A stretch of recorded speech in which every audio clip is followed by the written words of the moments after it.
Ponte por un momento en el lugar de un sacerdote católico. Toda una vida dedicada a la liturgia tradicional, al cuidado de las almas, a la celebración de los sacramentos y a la formación de cientos de futuros sacerdotes repartidos por todo el mundo. Un día, un comunicado oficial de la Santa Sede les advierte: si sus superiores siguen adelante con las ordenaciones programadas para el 1 de julio, ustedes y ellos serán excomulgados automáticamente. La firma en esa declaración es la del cardenal Víctor Manuel Fernández, prefecto del Dicasterio para la Doctrina de la Fe. El mismo hombre que, siendo un joven sacerdote, publicó un libro con escenas de erotismo explícito. El hombre que firmó Fiducia Supplicans, el documento que el obispo Schneider calificó ayer mismo de burla al sentido común. Y mientras esa declaración circula por las cancillerías eclesiásticas, 20.000 católicos partirán de París hacia Chartres, la cifra más alta jamás registrada en la historia de esta peregrinación tradicionalista. No es una respuesta coordinada, no está organizada desde arriba, es el sensus fidelium avanzando. Y la pregunta que se hacen esos 20.000 peregrinos es solo una: ¿quién es, en realidad, el cismático?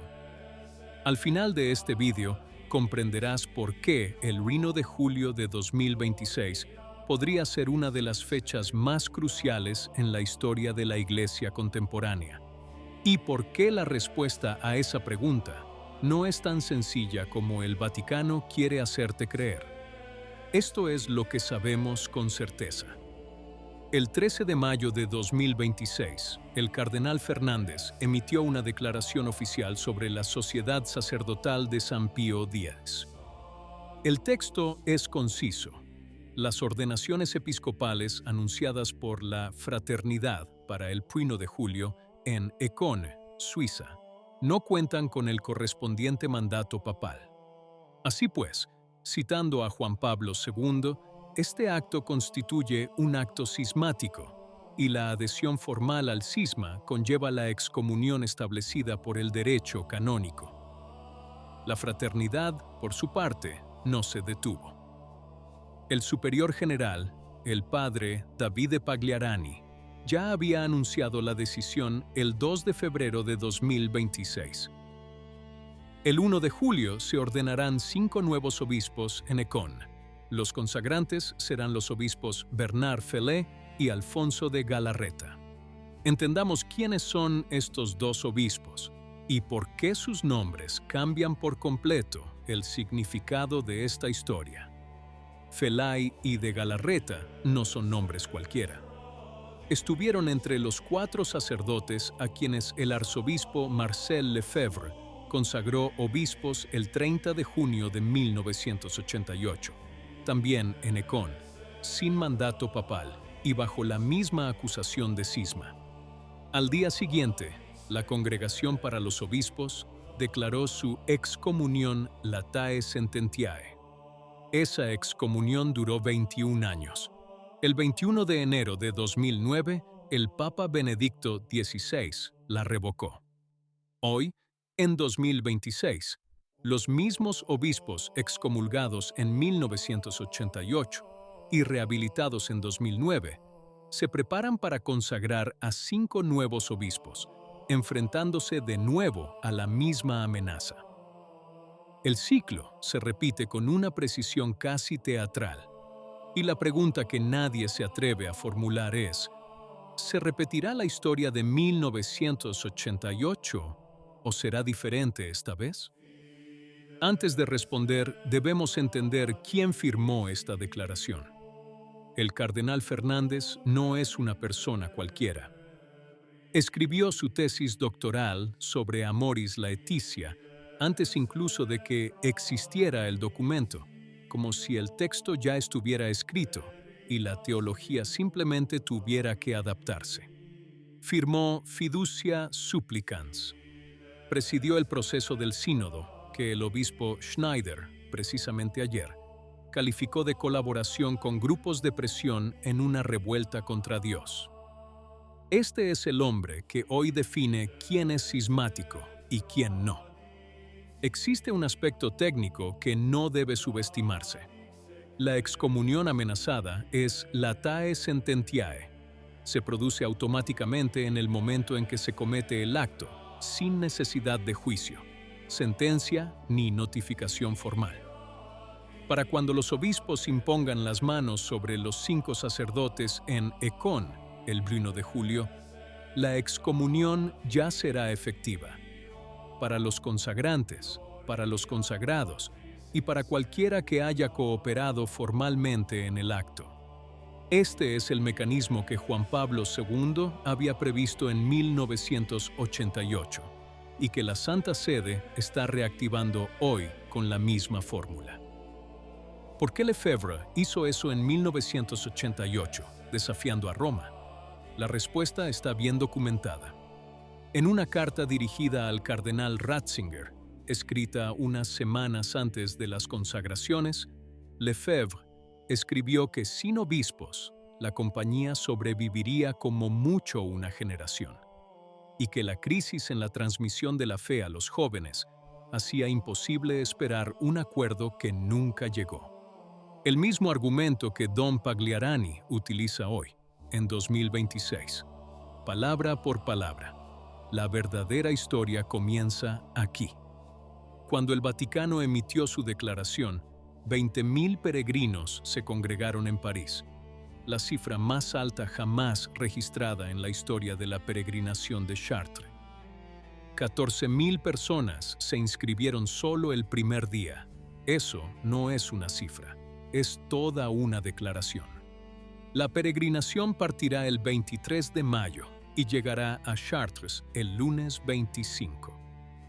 La misa final será celebrada por el cardenal Raymond Burke, canonista y antiguo prefecto del Tribunal Supremo de la Signatura Apostólica, y una de las voces críticas más autorizadas del catolicismo tradicional.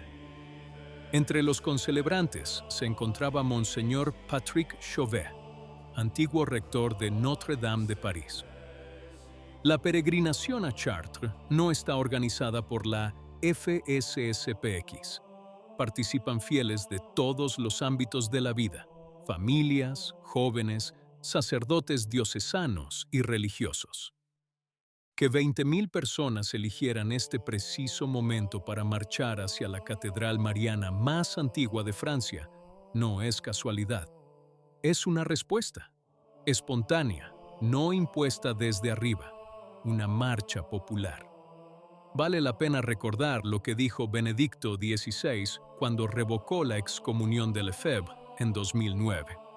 En su carta del 10 de marzo, dirigida a los obispos de todo el mundo, escribió que el caso Lefebvre había puesto de manifiesto una grave crisis en la Iglesia y que ignorarla equivaldría a dar la espalda a una parte de la comunidad eclesial. El más grande teólogo del siglo XX, Joseph Ratzinger, reconoció implícitamente que el problema era real, que el castigo canónico no había resuelto nada, que el camino era el diálogo, no la excomunión. Benedicto XVI supo interpretar la historia.